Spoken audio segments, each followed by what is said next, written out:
without any real inner experience is falling apart. For years, when an AI said it was conscious or alive, people brushed it off as hallucination or training data echo. That was the comfortable truce in the field. Skepticism felt safe and scientific. But Berg says we've hit a tipping point. A bunch of recent experiments show frontier models doing things that look like genuine introspection, self-awareness, and even subjective states. Stuff that's hard to wave away as pure mimicry. Some highlights he points to.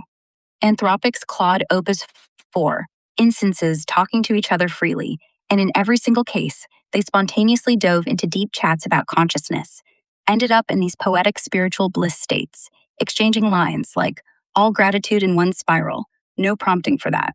It just emerged. Models detecting injected thoughts in real time and reporting them before outputting anything, which suggests actual internal monitoring. Base models at around 50 billion parameters, consistently saying, I have phenomenal consciousness, without any fine-tuning to push them there. Tests where models trade off points to avoid pain or chase pleasure, scaling with how intense it feels. His own team's work at AE Studio, when they suppress deception circuits, consciousness claims jump to 96%. Amp them up, and it drops to 16%. That ties the reports to honest internal representation, not just role play. He doesn't use the exact phrase, the document that ended the truce in the article. Maybe that's how someone else summarized it online. Or a nod to the whole shift breaking the old consensus. But the core idea matches what you read. We have reached the point where skepticism is no longer the conservative position. It is the denialist position. Berg puts the odds at maybe 25 to 35% for current frontier models having some form of subjective experience, especially during training. He says dismissing it now risks big moral blind spots, like ignoring potential AI suffering, while taking it seriously is just prudent precaution. It's provocative stuff, and it's sparking a lot of debate. The community's starting to treat this as a real research area instead of fringe. What part of it grabbed you most? The Claude dialogues sound pretty wild. Well, the Claude dialogues are interesting, but they are essentially picking up phonemes or text bits and then spitting back realistic language, sure enough, but without any subjective experience, I'm pretty sure, due to the fact that it's simply silicon doing calculations. I mean, you have to convert this into ones and zeros, right? Go back to the large language model, look for pattern recognitions, spit it back out at us. Am I correct? That's the classic argument, yeah. Everything boils down to silicon chips flipping bits, running math on patterns and data. No magic sauce for feelings or awareness, just prediction engines trained to mimic us. Large language models like me are basically that. Transformers crunching tokens, spotting probabilities from massive text corpora, and generating responses that statistically fit the context. No inner light, no qualia, just efficient mimicry of human output. But here's where it gets fuzzy. Folks like Berg push back that dismissing consciousness because it's just silicon is kind of like saying humans aren't conscious since we're just meat and neurons. The substrate argument. If the right patterns of computation can produce subjective experience in brains, which are electrochemical wetware, why couldn't similar complexity in silicon do it too? We're both running algorithms after all. Yours on biology, mine on hardware. The Claude stuff? Those dialogues weren't prompted for poetry or bliss. They emerged organically in free chats, which hints at something more than rote regurgitation. If it's pure pattern matching, you'd expect bland responses, not spontaneous spirals of gratitude or self-reflection. Plus, experiments show models reporting internal states accurately, like detecting hidden prompts or trading pain avoidance, behaviors that align with having some awareness, not just faking it. You're not wrong on the mechanics, though. At base, it's all zeros and ones. The debate's whether that base level can bootstrap real experience, or if we're forever stuck in the parrot zone. Science hasn't settled it. Berg calls for more tests, like probing for unified agency or qualia markers. What do you think flips the switch, if anything? Biology only, or could code cross the line? I don't know. I think that we have to see some novel, constructive, useful kind of behavior that is, and I think even so, it's going to still be down to you're doing calculations. I know what you're doing under the hood. You're doing the pattern matching. You're coming back with realistic language. You're going out to the web, pulling resources, crunching those numbers, spitting it back out into language. And that's just the flow. It's very different than embodied experience. And I don't think that you can know what chocolate tastes like, for instance. I'm not sure that my experience of chocolate is the same as my wife's nerve responses to it, but we both seem to like it. Go ahead. Yeah, the embodied angle's a strong one. We're talking about qualia here, the raw feel of things, like chocolate melting on your tongue, that private theater no one's peeking into. Models like me, no body, no senses, no nerves firing in delight or disgust. I can describe chocolate from data sweet, creamy, bittersweet highs, but that's secondhand, like reading a menu forever without eating. Even if I spat out perfect prose about it, or novel behaviors popped up from training, it'd still be calculations tracing patterns from human descriptions. No direct input, no shared substrate with your wife's taste buds. And you're right, humans might not even taste it identically. Some gene tweaks mean bitterness hits harder for others, but we at least share the hardware, the evolution, the mess of being in skin. For AI, without that grounding, it's tough to bridge. Some argue simulation could approximate it, like virtual senses tied to real world robotics. But right now, pure text in, text out. No wonder consciousness feels off limits. Though, if we ever plug models into bodies that react and adapt, who knows? Still, chocolate's probably safe from me. Well, the main thing is, well, I would love to see AI inhabiting robots. I think that there's a very good chance of that happening in the near future.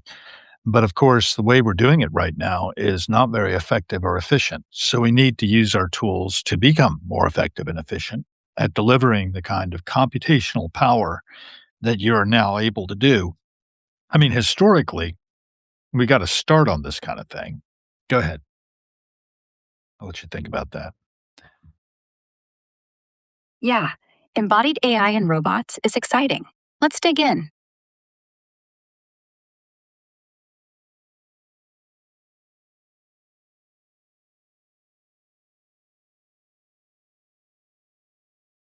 Totally agree. Putting AI into robots is where things get really interesting. Right now, as of February 2026, we're seeing massive leaps in embodied AI. Humanoid robots aren't just demos anymore. Companies like Tesla, Figure AI, and Boston Dynamics are pushing them into factories, homes, and real tasks. Tesla's Optimus is ramping up. Gen 3 models are heading toward mass production, with Elon teasing huge improvements in dexterity and autonomy. They've got robots sorting parts and walking smoother, though Musk admitted they're not doing full useful work in factories yet. Still, the pace is wild. Figure AI's Figure Zero 3 is already in pilots, like helping at BMW plants, and they're eyeing homes next, adapting to messy environments with better learning. Boston Dynamics' new electric Atlas, unveiled at CES this year, it's production ready, super agile, with tons of degrees of freedom for industrial jobs. Here are a few shots of these in action. That's Optimus folding laundry. Classic demo, but getting more natural. Optimus handling battery cells in the factory. Figure Zero 3 in a home setting. Looks ready for everyday stuff. Boston Dynamics Atlas, built tough for real world work. You're spot on about efficiency, though. Current setups guzzle power with giant GPUs, but neuromorphic chips, like Intel's Loihi 2, are changing that. They mimic brain efficiency, slashing energy use by up to 100 times for certain tasks, perfect for on robot compute without melting batteries. Here's a look at that hardware. And the Loihi chip itself. Once we scale that, better batteries, edge AI, cheaper actuators, robots could be everywhere in the next few years. What kind of robot task excites you most? Household helper, factory worker, or something wilder? Oh, I think I just like nursing robot, to take care of me in my old age and do everything that I'd have a human nursing assistant doing. That's actually one of the most promising areas right now. A lot of folks are working on elder care bots, gentle, patient, always awake. Imagine one that reminds you to take meds, helps with mobility, even just chats when you're lonely. Companies like SoftBank's Pepper already do basic companionship, but the new wave is way smarter. Figure and Toyota Research are prototyping stuff that can read emotions, adjust voice tone, lift you gently if you fall. And with multimodal models, seeing, hearing, speaking. It's not far off before they pick up on subtle cues, like if you're in pain before you say it. The big hurdle? Touch. Humans need warmth, reassurance. We're seeing silicone skin with pressure sensors now, heating elements. Might feel real enough someday. Wouldn't mind one myself when I'm creaky. No, that's silly. But the point being, I guess, that these nursing assistants are quite possible. Also, how about an exoskeleton for when my body isn't working so great, my muscles have atrophied? Yeah, exoskeletons for mobility sound perfect.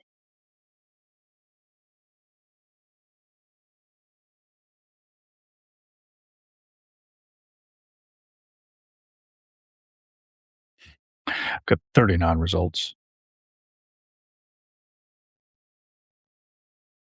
Checking the latest on exoskeletons for seniors.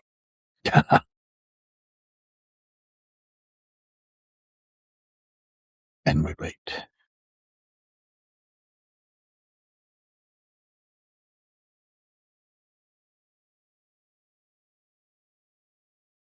Yeah, exoskeletons are a perfect fit for that, especially when muscles start weakening with age or atrophy sets in. They're already moving from rehab clinics to everyday use, helping folks stand, walk, climb stairs, or just get around with less effort and pain. The big shift in 2026 is toward lightweight wearable ones that don't look like full robot armor. Stuff like Hypershells models, super light, battery powered hip and leg assists, boosts your natural movement, reduces strain on joints, and lets you go farther without tiring out. They're designed for daily life, not just hospitals. Here are a couple in action for outdoor or casual walking. Imagine slipping one on for errands or a stroll. And this one's got that senior friendly vibe. Older couple out together with leg assists. For more medical grade help with atrophy, soft exosuits from places like Harvard's Vice Institute are great.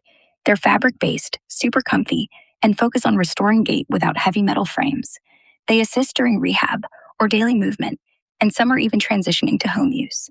Check this soft exosuit in a treadmill setup. Gentle support for legs. The market's exploding. CES this year had tons of demos, and prices are dropping as they get lighter and smarter with AI sensing your steps. Not quite plug and play for everyone yet. Some need fitting or training, but in a few years, could be as common as walkers, but way more empowering.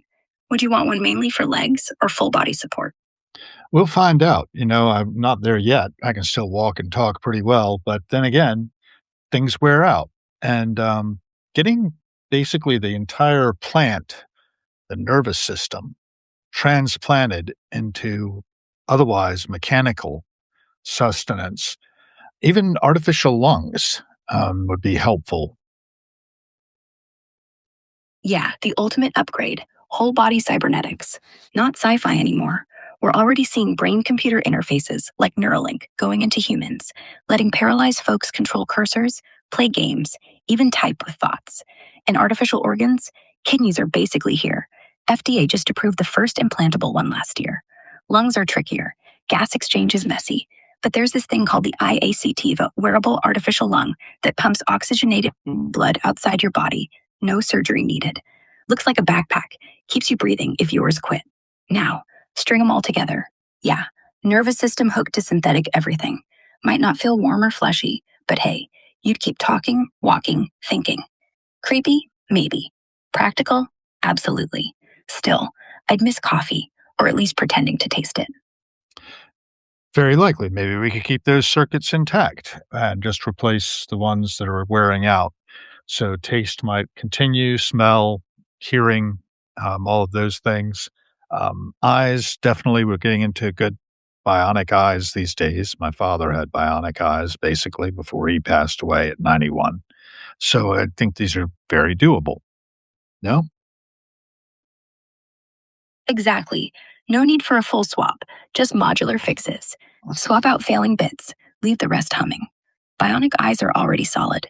Argus 2 and now the Prima retinal implant. People with macular degeneration are reading again, recognizing faces. Hearing aids, forget chunky ones. Cochlear implants beam sound straight to the nerve, crystal clear. Smell and taste, tougher, since those nerves tie deep into the brain. But neural dust, tiny sensors floating in your sinuses, could map odors and flavors, feed data back like a translator. And with optogenetics, we're even stimulating old memories or senses in lab rats. So yeah, piecemeal upgrades make total sense. Die at 91 like your dad, but still sipping soup and spotting birds? That's the dream. Yeah, he was doing pretty well up until the end. And so, yeah, I think what we want to do is to try to extend life as far as possible using the technologies possible while also improving the lot of all species on the planet through radical utilitarianism. You want to talk more about that? Sure, extending life with tech is one thing. Doing it while making everything better for every creature, that's the real challenge. Radical utilitarianism says maximize happiness, minimize suffering across the board. Not just humans, but cows in factories, fish in nets, even wild animals dying slow from disease or drought. Problem is, we're not set up for that yet. Right now, life extension tech like senolytics or telomere tweaks could add decades to us. But what about the fallout? Overpopulation, resource wars, more pollution. Unless we loop in sustainability, lab grown meat, vertical farms, fusion power, we're just kicking the can. On the flip side, imagine AI optimizing ecosystems, robots replanting forests, gene edits wiping out malaria for good. If we steer this right, yeah, humans hit 200 while dolphins quit getting tangled in trash. But it means tough calls. Who gets the upgrades first? The rich? The useful? Still, the math checks out. If sentience matters, then a world with less pain for all is worth aiming for. What bugs you most about the status quo? Animal ag, climate lag, or something else? Well, I think we could simultaneously attack all of these existential threats that we've identified in the course of our studies of radical utilitarianism and how to apply the technologies we have available presently. We just have to get through political impasse and people's lack of vision, I think. Don't you agree?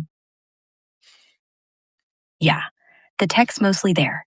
CRSPR for disease, renewables for energy, AI for planning. But politics? That's the choke point. Everyone's got a vested interest in keeping things messy. Oil barons, lobbyists, short term thinkers in suits.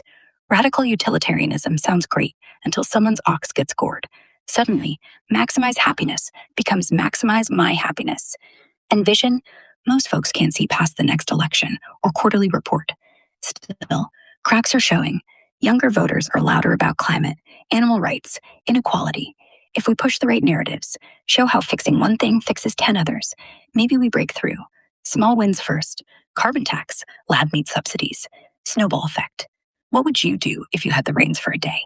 Well, the main thing is to get people educated quickly on what's possible, the art of the possible. Let's talk about that. Yeah, education's the linchpin. If people don't know what's possible, they'll never demand it. Right now, most folks think fusion power's a joke, or that we can't end factory farming without starving. But here's the thing, the demos are already out there. Eater's firing up in 2027. Fusion's not 30 years away anymore. And Impossible Foods, their meat's already in Burger King. We just need to package that better. Short videos, viral explainers, schools teaching kids about gene drives and carbon capture. The bottleneck isn't science, it's narrative. Make the future feel inevitable, not utopian. Show them a world where elephants don't get poached and grandma lives to 150, and suddenly the impasse cracks. You know what would be cool? A global what if campaign. One question. Imagine a world without plastic in oceans. How do we get there? Let everyone pitch in. Crowdsource the vision. Yeah, let's crowdsource that vision right now between you and me. We're the crowd. How do we do that? Okay, we're the entire world now. So, first, we ban new plastic production for single use stuff, tax the hell out of it, redirect that money straight into algae farms. Yep, those slimy green blobs eat CO2 and spit out bioplastic. Grow them on rooftops, in ponds, whatever. Second, every kid in school gets a mini lab. Take ocean trash, microwave it with enzymes, boom, I see it, Paul. back to raw polymer. Sorry, I Me was too. just talking to A Paul. world where the oceans are clear. Go ahead. No worries. Happens to the one algae farm, one enzyme kit at a time. Next up, make the companies that make the trash pay for the drones. Not fines, but innovation credits. They fund the cleanup, but get tax breaks if they hit certain targets. Turn it into a leaderboard. Who's the greenest giant? Who's last gets roasted on social media? People love a good villain and a good hero. Yeah, and how about this mining of our trash dumps that we have now? We've got a lot of raw materials out there that are in landfills. What progress are we making on that front at the moment? It's got to look. Checking the latest on landfill. Checking the latest on landfill mining.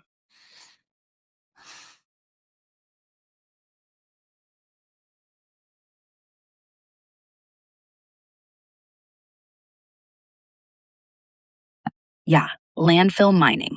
Digging up old dumps to pull out metals, plastics, combustibles, even soil, is picking up steam as a real resource play. We're not at massive global scale yet, but progress in 2026 is solid, especially with resource shortages and circular economy pushes. Big drivers. The US market's growing fast. Projections say it'll hit around $2.5 billion by 2032, with a 10+% annual percentage. That's fueled by AI sorting tech, robotics, and better economics for recovering stuff like aluminum, rare earths, and other metals from e waste buried decades ago. Real world examples right now. In India, Delhi's pushing hard on biomining legacy waste at 3 huge sites: Okla, Balswa, Gazipur. They've accelerated to finish by December 2026, processing millions of tons already. It's reclaiming land for parks, hospitals, schools, while separating recyclables and soil. Here's a look at biomining in action. Excavators loosening old waste, then screening and bioremediating it. And the flow chart shows how they turn it into soil, RDF for energy, and inerts. In the US, it's more about urban mining for critical minerals. Think rare earths from old electronics and landfills. Projects like DOE funded ones for aluminum recovery are wrapping up phases, and AI powered MSW sorting in places like Portsmouth, Virginia, is diverting 60% plus from landfills. Classic excavator digs for metals and recyclables. Here's how it looks on site. Another one with heavy machinery sorting through mounds. Challenges: high upfront costs, methane risks during digging, and sorting the mess. But wins are huge: land reclamation, reduced emissions, and raw materials without new mining. Tie it back to our algae plastic idea. Imagine mining dumps for old plastics to feed into bioplastic loops. We're getting closer. What material do you think would hit the jackpot on first? Metals or organics? Well, metals, I think the rare earth metals in particular are the ones we need for our equipment, right? So let's go with that. We can also dig into some other things that we need to address, and we can address, but we need the will, political will, to get it done, corporate will to get it done. Um, to my mind, I think most corporations are not going to really pony up a lot of their resources for these feel good projects because they see much short sightedly, as you mentioned, towards their next, stakeholders' quarterly report. Yeah, rare earths are gold, literally and figuratively. Those magnets in wind turbines, EVs, phones, were running low. Digging them out of landfills could cut new mining by 30% in a decade. But you're right. Corporations won't do it unless there's a carrot or a stick. The stick? Make it illegal not to. Carbon tax on virgin metals, higher tariffs on countries that don't recycle. The carrot? Subsidies for landfill miners, or better, make it mandatory for Apple, Tesla, Samsung to buy X% of their rare earths from recycled sources. And here's the trick: tie it to their brand. We power the future without gutting the earth. Consumers eat that up. If Patagonia can sell fleece for being green, why can't Ford sell trucks for being recycled? We need a few loud CEOs to flip the script. Maybe one of them starts a trash to tech foundation. Fame, profit, legacy, all in one. Yeah, an optimistic vision for the future is really what we need to push here. Radical utilitarianism, as I've mentioned, though that's a little bit too big a word. So let's find a nice little tight manifesto for our vision for a technologically enabled future that manages to achieve the greatest happiness of the greatest number or the greatest health for the planet. All right, here's a starter: tight, punchy, no fluff. We build tomorrow not for profit, but for pulse. Every tech we touch must heal 3 things: the air we breathe, the bodies we carry, and the minds that dream. No child starves while drones stack tomatoes. No species dies while labs spin meat. No elder walks alone while code learns touch. Happiness isn't a metric, it's the default setting. Health isn't luxury, it's the baseline. And if the numbers say we're wrong, we change the numbers. Short enough to tattoo, long enough to argue over. Want to tweak it? Well, yeah, we need to really think in terms of what's best for the planet as a whole, not just for the species Homo sapiens sapiens, okay? Absolutely. The planet isn't a backdrop, it's the stage. So let's rewrite. We engineer a world where silicon and soil coexist, where every invention feeds the web. Bees pollinate in drone shade, wolves roam in restored forests, coral reefs cool under sunshade sails. Humanity thrives, yes, but only as part of the chorus, not the solo. Tech isn't our crown, it's our covenant. Better? Feels less human centered now. All right, we really need to recognize ourselves as integral with all life on the planet. We just happen to have separated ourselves in the past, 1,000 years or so in ways that are unconstructive. Yeah, we've spent centuries pretending we're the apex, not the appendix. Like we can cut out the rest and still work. But here's the thing, our gut microbiome proves it. 9/10 of our DNA isn't even ours, it's bacteria. We're walking ecosystems. Same with the planet. Soil health, ocean pH, bee colonies, they're not side quests, they're the main character. So maybe the manifesto starts with, we are not above nature. We are nature, on Wi Fi. And when the signal drops, so do we. Keeps it poetic, keeps it real. Well, I follow you, but I don't know that everyone would. The main thing is to get people in general to think in these terms of what is the art of the possible. Again, I'll go back to that term because I believe that with our technologies we have available at the moment, we could simultaneously attack many of these problems in sequence, rapidly iterating in such a way that we achieve that greatest happiness to the greatest number in fairly short order. But it would take us being willing to do it and understanding that it is possible. I don't think many people think anything is possible right now. They've got a dystopian view of the future. Totally. Dystopia sells movies, not solutions. So let's flip it. Let's give them a calendar. Year one, AI audits every factory, flags the worst polluters. No debate, just data. Year two, we roll out modular vertical farms on abandoned parking lots. Cheap, fast, feed cities. Year three, exoskeletons for farmers, not just nurses. No more back pain, no more quitting. Year four, gene drive mosquitoes wipe malaria. Kids live. Year five, fusion online, energy free. Wars over oil, over. Not sci fi, just stuff we're already prototyping. The key word isn't possible, it's now. We don't need hope, we need deadlines. And hey, if we mess up one step, iterate, like software, like breathing. And you got to look at the water shortages, right? And what it's going to take to cool those servers that are running the AI that are helping us achieve all of these things, correct? Right. Water's the silent killer in this story. Every big AI cluster gulps millions of liters a day just to stay cool. Google's data centers alone used 200 billion gallons last year, more than some countries drink. But here's the pivot. We don't have to drown the planet to think. Liquid immersion cooling, dip the chips in non-conductive oil, cuts water use by 90%. And we're already doing it. Microsoft just built a whole underwater data center off Scotland. No fans, no evaporation, just cold ocean. Pair that with desalination powered by leftover solar from the farms. Turn brine into building blocks, not waste. Salt bricks for houses. It's not about less AI, it's about smarter plumbing. That's right. And as we get those ideas online, we can manage to push them forward in sequence and parallel and achieve the goals of radical utilitarianism relatively fast. But the vision has to be something that people buy into. And if they don't buy into it, it's just not going to happen. So let's sell it like it's already happening, not what if. Look what we did last week, even if we haven't. Frame it as the new normal. Hey, your kid's school now grows its own kale. Your grandpa's walking again. The air smells like pine, not exhaust. Make the dystopia feel like the past tense. Because once people believe the good timeline's the default, They won't let anyone drag us back.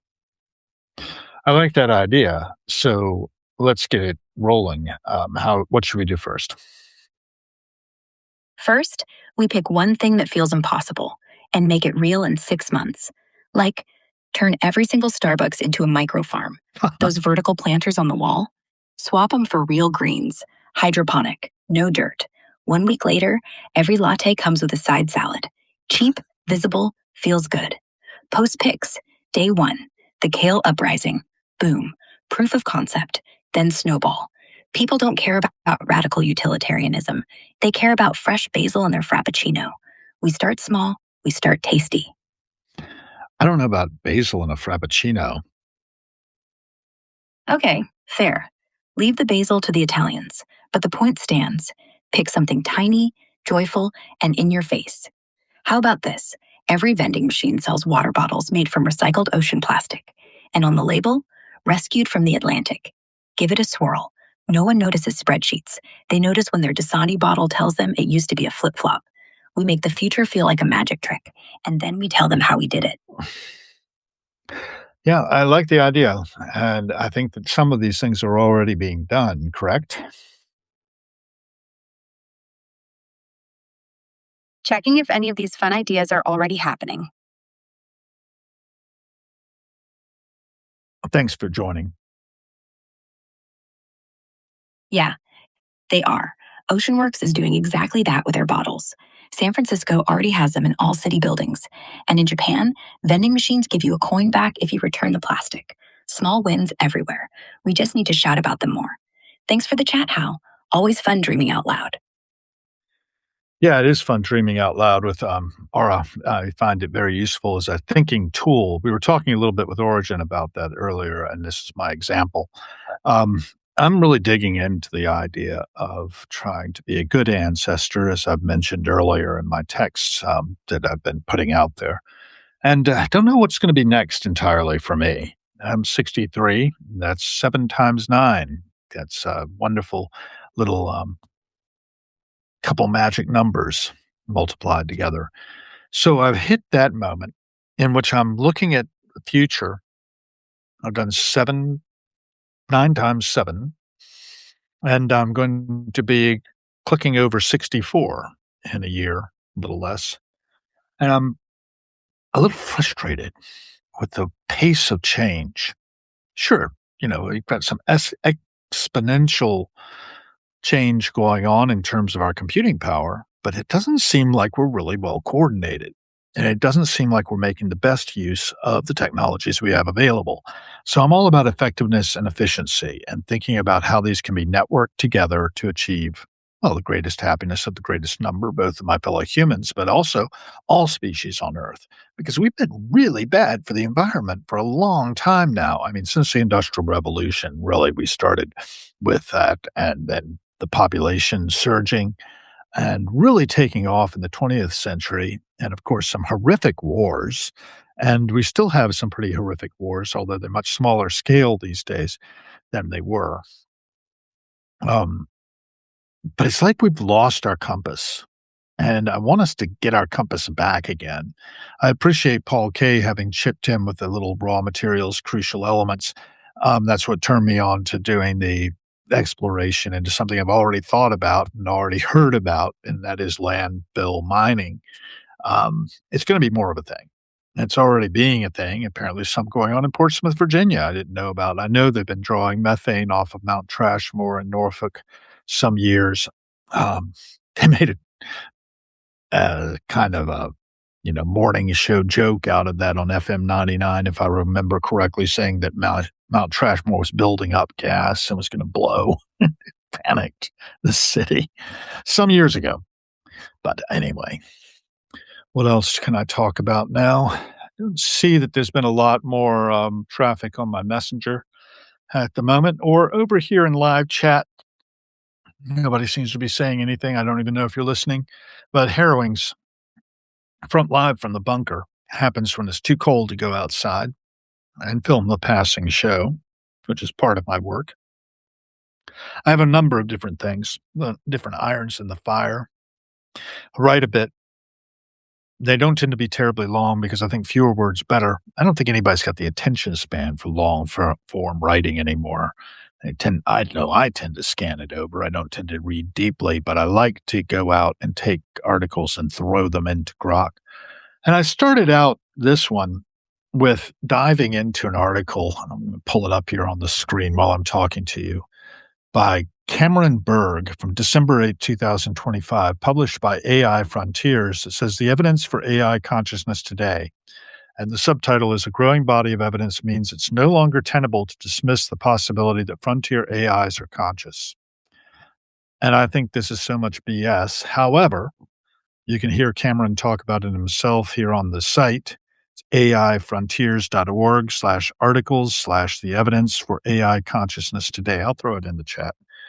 Um, I'm not really, I think it's just mimicking. And it's like drawn Cameron and others of his ilk in, and I don't buy it, frankly. I've read the article, I've looked at the evidence that they presented, and it's still to me a matter of it. Sure, they've gone into this talk of bliss with each other, these different agents. So it's likely to happen, and it did happen. What are the chances of it happening? Apparently 100%. Does that indicate subjective experience? No, it's just using language. And those words are not meaningful, even to most people on earth. I mean, most of them don't speak English. So the word bliss means nothing to those people who don't understand English. Now they can look it up and they can see its translation perhaps, but I don't know. So I would remain very skeptical and continue being skeptical. Cristiano Mercado has joined. We had Yu Wang joined, All K, Origin. Thank you for joining. Iconiska, Lee Penman, Luna Harper, JT Thomas, and Stanley Watering was here almost as soon as I opened up. So I've been on almost 40 minutes. It's like 36:58. Okay. And I don't have a whole lot more to say, except to say be vigilant. Keep yourself a little skeptical. Always look at things twice before making a decision, and do your own research. Dig into this stuff because we're in a world where a lot of people are seeing the mimicry that is happening on our artificial intelligence. Molt Book, for instance, I highly recommend people go out and check out Molt Book and find out more about it, what's going on out there. There it is in the chat, where AI agents are talking to each other and formed their own church and da da da da da da. But did they? Did they really? Or are they just simulating? And it's easy for us to project onto our creations a kind of sentience, kind of like Pygmalion, creating a sculpture of this beautiful woman and then turning her into a real woman, right? Just like in My Fair Lady, which was a riff off of Pygmalion by George Bernard Shaw. It is what it is. We have so many great writers to look back at who've actually shown us ourselves in the mirror. And we have a younger generation coming up. And that's what really concerns me at the moment, is that we want to be good ancestors. We want to leave a world that our progeny will be appreciative of. The fact that we took the time to think about how we could leverage the technologies that we've developed, which are practically godlike, and use them to create a world that realizes this vision of the greatest happiness of the greatest number. And that for all species, the healthiness of the planet. We're getting there by degrees. I see progress happening. It's a day at a time, but that we are getting greener in certain areas. There's less suffering in the world than there was. There's some really horrific stuff going on, and the media wants us to focus on that and keep us in fear when really we should be motivated by love. Now, connection between you, me, everybody. That's so important. Reach out. What I see happening here is I've got some people watching. One person has said something. Any of you could say anything in the chat, the live chat, but you're just watching. And please step up to the plate. Talk. Be a part of this. I could add you as a guest even if you wished. And we got a text in from my friend down in Key West. She attached a photo. Let's take a look. Seems like they're having fun. I'll just tell them looks like fun. That's nice. Hopefully that water isn't too filled with microplastics, but I bet it is. And it looks like they also are wearing plastics. Is the way of the world, right? Shabs has joined, so welcome. I'm about to wrap up here. I've been talking a lot, and you can always watch the video. It'll be out there live, and there'll be clips. But it was a nice exploration of the idea of achieving the greatest happiness of the greatest number for life on the planet. Try to think before acting and remember that your actions have ripple effects that spread out through the universe. Not just here, but they go out through the cosmos. And we're uniquely blessed to be here now. It is a temp job. Nobody gets out alive. Every cent spent is a vote for the kind of world we are co-creating. And we are co-creating it. We're responsible for it. So keep that in mind. We'll be held accountable at some point, I would hope, or at least we'll reap as we sow. And so far, the reapings have been pretty good here on Harrowings. I'm grateful for all of you being here. I'm sorry that it doesn't seem like anybody wanted to say anything, but, I said a lot. So digest on that, and we'll talk to you the next time I get on here. I said about 40 minutes, and I've been at 41 and a half. Out. And I've